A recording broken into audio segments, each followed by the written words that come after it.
Hello everyone, welcome to my channel explore brilliance.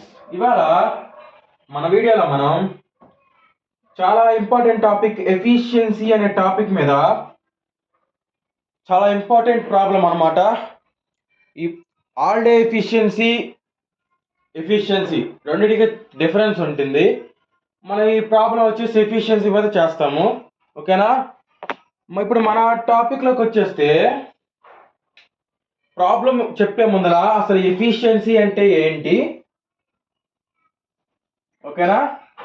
All day efficiency అంటే ఏంటి, ఓకేనా. ఈ రెండింటి గురించి మాట్లాడుకొని అప్పుడు మనం మెయిన్ టాపిక్లోకి వెళ్దాం, ఓకేనా. ఎఫిషియన్సీ అంటే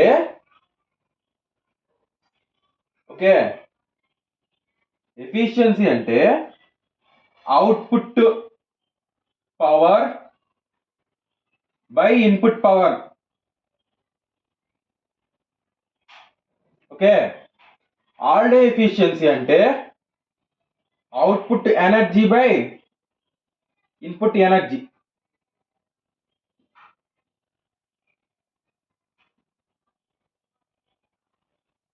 ఓకేనా. చూడండి, ఎఫిషియన్సీ అంటేనేమో ఫర్ ఎగ్జాంపుల్ ఒక 15 kVA ట్రాన్స్ఫార్మర్ ఉందనుకోండి, దానికి ఓకే ఇదేంటిది 15 kVA అనేది ఇన్పుట్ అవుట్పుట్ అంటే అవుట్పుట్, ఓకేనా. ఇన్పుట్ అనేది ఇంకా ఎక్కువే ఉంటుంది, లాసెస్ కారణంగా అవుట్పుట్ అనేది ఇన్పుట్ అంత ఉండదు, ఓకే. 15 kVA అవుట్పుట్ ఉన్న ట్రాన్స్ఫార్మర్కి ఒక 96% ఎఫిషియన్సీ ఉంది, ఎగ్జాంపుల్ కనుక్కుందాం. అంటే దీని అర్థం ఏంటి, మనకి 15 kVA అనేది ఎప్పుడు వస్తుందంటే అవుట్పుట్ 15 ఇంటూ 96/100 వేస్తే మీ క్యాషియస్ ఓపెన్ చేసి ఇది కొడితే ఒక నిమిషం 25/5 3s 5 5 ఓకే 72/5 వస్తుంది. That is equal to 16.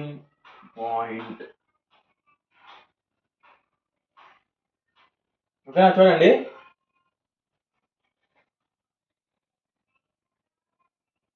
ఓకేనా. చూడండి, ఓకే. అలా 16.4 kVA వస్తుంది, ఓకే. ఇన్పుట్ అనేది ఇలా కాదు సార్ ఫ్రెండ్స్, ఒక్క నిమిషం చిన్న మిస్టేక్ జరిగింది. 25/24 15 into 25/24, okay. That is equal to 25/24 ఒక వాల్యూ 1.8 వస్తుంది. 15 ఇంటూ 1.8 అంటే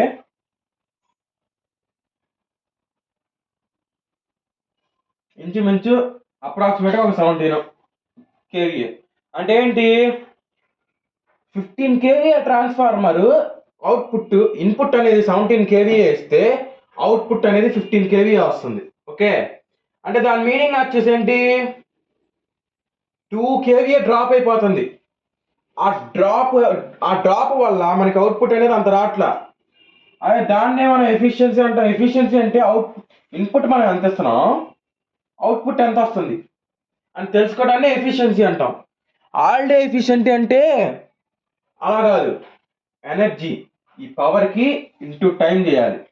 ఎనర్జీ ఈజ్ ఈక్వల్ టు, ఇది చాలా important short answer friends. All day efficiency అని అడుగుతాడు. నార్మల్ ఎఫిషియన్సీకి ఆల్ డే ఎఫిషియన్సీకి తేడా ఏంటంటే, ఆల్ డే ఎఫిషియన్సీని ఇది నార్మల్గా తీసేసుకుంటాం, పవర్ రేటింగ్స్ని బట్టి చెప్పేస్తాం. ఇది అలా కాదు, టైంని బట్టి చేంజ్ అవుతుంది. 24 hours బట్టి తీసుకుంటాం. ఆల్ డే ఎఫిషియన్సీ మీద సపరేట్ ఫార్ములా ఉంటుంది. ఇప్పుడు 3 hours అనేది 15 kW లోడ్ వేసాం, 6 hours అనేది అసలు లోడ్ వాడలేదు, 0 watts వాడాం. నెక్స్ట్ 8 hours అనేది 10 kW వాడాం. 8 + 6 14 7 ఓకే 7 hours అనేది 5 కిలోవాట్ లోడ్ వాడాలి. ఇలా హవర్కి లోడ్ చేంజ్ అవుతుంది చూడండి. అప్పుడు హవర్కి టైం చేంజ్ అవుతుంది.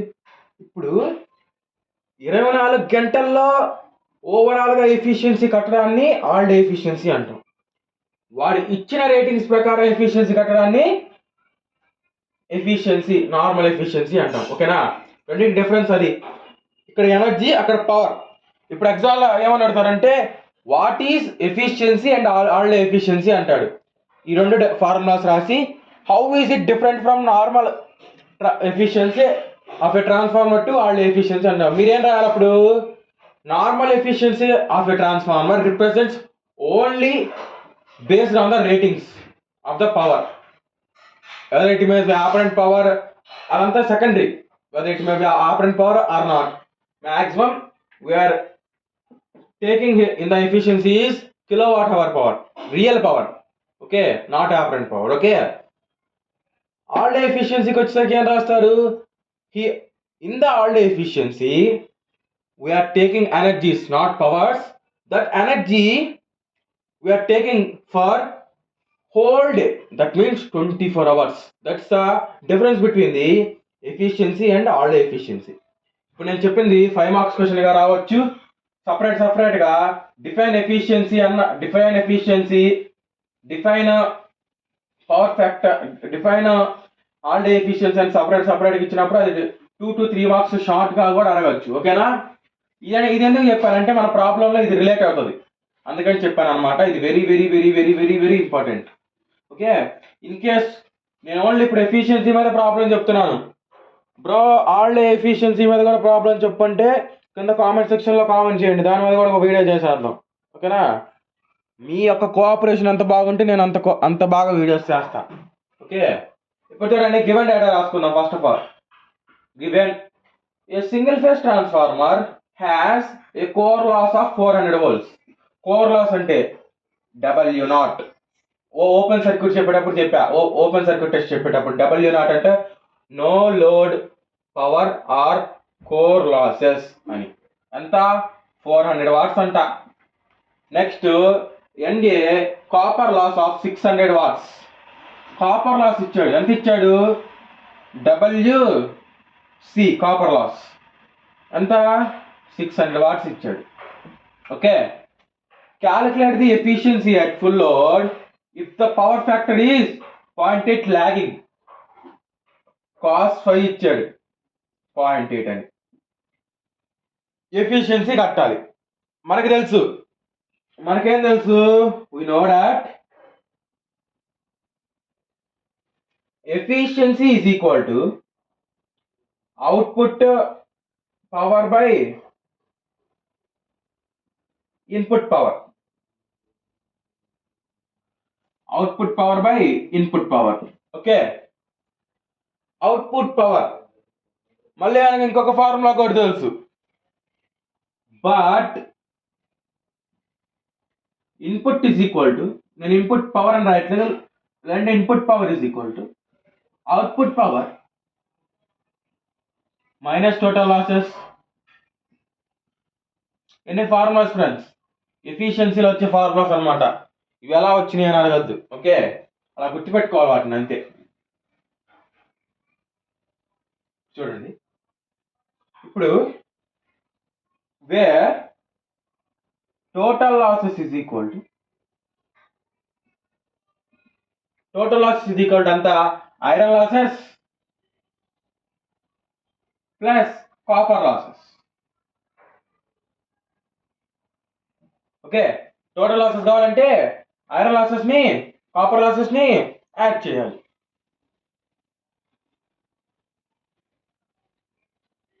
ఇప్పుడు చూడండి జాగ్రత్తగా,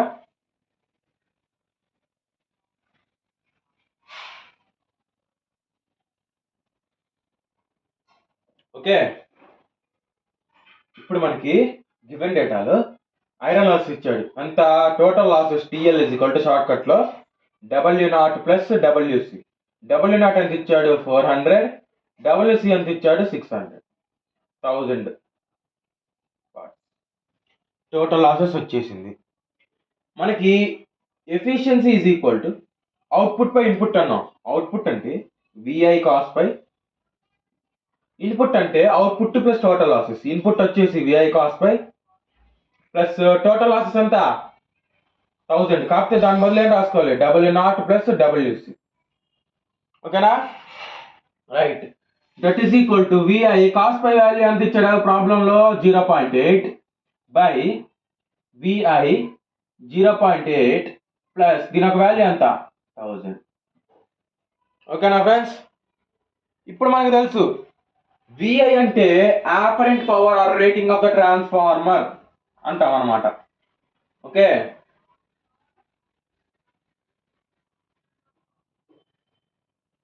we know that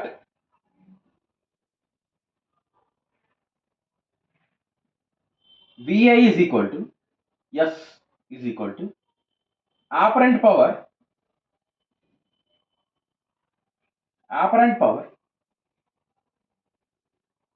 or in terms of transformer lo chepte rating of the transformer. Okay, ఇప్పుడు VI ప్లస్ వాల్యూ సబ్స్టిట్యూట్ చేసుకోవాలి ఇక్కడ. ఓకేనా, okay, VI plus value substitute చేసుకోవాలి ఇక్కడ. నేను మళ్ళీ ఇంకో స్టెప్ లేకుండా రాసేస్తున్నాను ఫ్రెండ్స్, ఎందుకంటే పొద్దుగుకులు బోర్డు డ్రాప్ అవుతుందని. దీని తర్వాత రాసుకోండి స్టెప్ 0.8s. ఓకే, నేను ఇక్కడే రబ్ చేసి ఎందుకు రాస్తున్నానంటే పొద్దుగుకులు రబ్ చేయాల్సి వస్తుందని చెప్పి 0.8s. ఇది రాసుకున్న తర్వాత ఇది రాసుకొని మళ్ళీ ఇది రాసుకోండి. Okay, plus 1000. ఇప్పుడు ఫ్రెండ్స్ మనకి ఇంకేమన్నా ఎక్స్ట్రా కండిషన్స్ ఇస్తే మనం ఎస్ ప్లేస్లో ఏదో ఒకటి ఎస్ రేటింగ్ ఒకటి ఇస్తే మనం ఎఫిషియన్సీ కనుక్కోవచ్చు. ఓకేనా, ప్రాబ్లంలో మనకి ఎస్ అనేది ఎంత అని ఇవ్వాల, కాబట్టి ఇప్పుడు మనం ఎస్ని అజ్యూమ్ చేసుకున్నాం. ఓకేనా, let us assume S is equal to 1000. అప్పుడు ఎఫిషియన్సీ ఎంత వస్తుంది క్యాలిక్యులేట్ చేద్దాం. Okay, efficiency is equal to okay 0.8. ఒక్క నిమిషం friends. Okay, assume efficiency is equal to ఎంత అజ్యూమ్ చేసుకున్నాం, నేను 100 kV అనుకుంటున్నాను. Okay, that implies efficiency is equal to efficiency కాదు ఫ్రెండ్స్, ఇది S. Efficiency is equal to 0.8 into 100 kVA by నేను కేని కన్సిడర్ చేయట్లా. ఓకే, 0.8 ఇంటూ 100 ప్లస్ దీనిని కిలోస్లో రాసుకుంటే ప్లస్ 1 వస్తుంది. ఇక్కడ కనుక నేను 1000 రాసుకున్నాను అనుకోండి, ఇక్కడ ఇంటూ 10⁻³ రాసుకోవాలి ఇక్కడ. ఓకేనా, కేని నెగ్లెక్ట్ చేస్తున్నా. 1 kilowatt is equal to 1000 watts అది మనకు తెలుసు. అందుకని 1000 wattsను 1 కిలోవాట్గా రాసుకుంటాం, ఎందుకంటే మొత్తం కిలోవాట్స్లో రాస్తే క్యాలిక్యులేషన్ అనేది సింపుల్గా ఉంటుంది. ఓకే, ఇప్పుడు 0.8 ఇంటూ 100 అంటే 80/80 ప్లస్ 1 అంటే 80/81. Open your calculators and open your calculators. Okay, calculators open చేస్తాను. 80/81 కొట్టండి, 98.765 వస్తుంది ఎఫిషియన్సీ. ఓకేనా, రైట్. అలాగే ఇంకొక కేవీ అజ్యూమ్ చేసుకుందాం, 50 kV అజ్యూమ్ చేసుకుందాం ఈసారి. Okay, assume S is equal to 50 kV. ఇవన్నీ అజ్యూమ్షన్స్ ఎందుకు చేసుకుంటున్నాం, వాడికి అసలు ఎస్ వాల్యూ ఇవ్వాల ప్రాబ్లంలో మనకి, అది ఎఫిషియన్సీ కట్టమన్నాడు. ఎస్ వాల్యూ ఇవ్వకుండా మనం అలా ఫైండ్ అవుట్ చేస్తాం. అందుకే అజ్యూమ్ చేసుకుంటున్నాం ఇంత ఉంటే ఎంత ఉంటుంది ఎఫిషియన్సీ అని చెప్పి. Okay, that implies efficiency is equal to 0.8 into ఇదంతా 0.8 ఇంటూ 50 kVSలో రాసుకుంటాం. 0.8 ఇంటూ 50 ప్లస్ ఇది కూడా ఓకేనా kVSలో రాసుకుందాం. That is equal to 1. ఇప్పుడు 0.8 into 50 40/40 plus 1 that is equal to 40/41. దీన్ని మీరు క్యాల్కులేషన్లో కొడితే 97.561 వస్తుంది క్యాలిక్యులేటర్స్లో కొడితే. ఓకేనా, ఇది చాలా సింపుల్ ప్రాబ్లం ఫ్రెండ్స్. ఏం లేదు, వాడు లాసెస్ ఇచ్చేసాడు, పవర్ ఫ్యాక్టర్ ఇచ్చేసాడు, ఒక అపరెంట్ పవర్ మట్టుకే ఇవ్వాలి. Apparent power or rating of the transformer ఒకటి ఇవ్వలేదు, అదొక్కటి మనం అజ్యూమ్ చేసుకొని చేసాం. అసలు ఇక్కడ ఏం లేదు కష్టం, very very very very simple ఈ ప్రాబ్లం. ఇన్ కేస్ అలా డౌట్స్ ఉంటే కింద కామెంట్ సెక్షన్లో కామెంట్ చేయండి. మళ్ళీ ఇంకొక వీడియోతో కలుద్దాం. Until then, bye bye, take care.